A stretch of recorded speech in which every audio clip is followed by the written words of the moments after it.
आप सभी को जय मसीह की द बाइबल पोर्शन में आपका स्वागत है। हमारा आज का वचन है यहोशू की पुस्तक 22वां अध्याय वचन 21 से 34। तब रूबेनियों, गादियों और मनश्शे के आधे गोत्रियों ने इसराइल के हजारों के मुख्य पुरुषों को यह उत्तर दिया, यहोवा जो ईश्वरों का परमेश्वर है,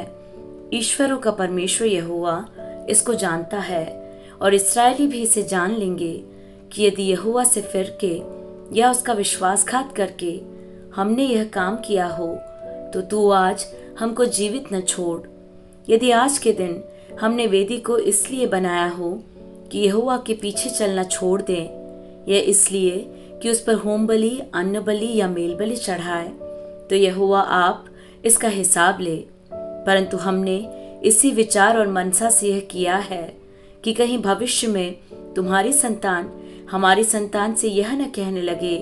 तुमको इस्राएल के परमेश्वर यहोवा से क्या काम। क्योंकि हे रूबेनियों, हे गादियों, यहोवा ने जो हमारे और तुम्हारे बीच में यरदन को सीमा ठहरा दिया है, इसलिए यहोवा में तुम्हारा कोई भाग नहीं है।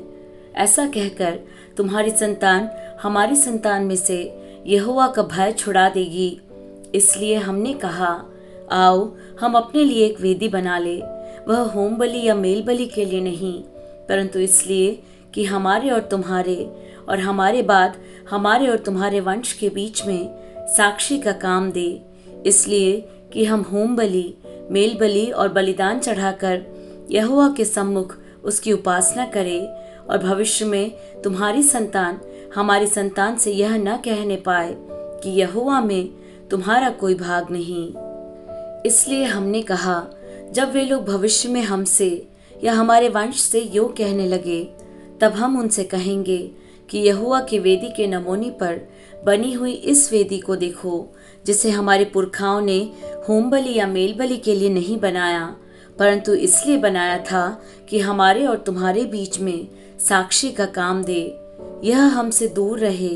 कि यहोवा से फिरकर आज उसके पीछे चलना छोड़ दें, और अपने परमेश्वर यहोवा की उस वेदी को छोड़कर जो उसके निवास के सामने है,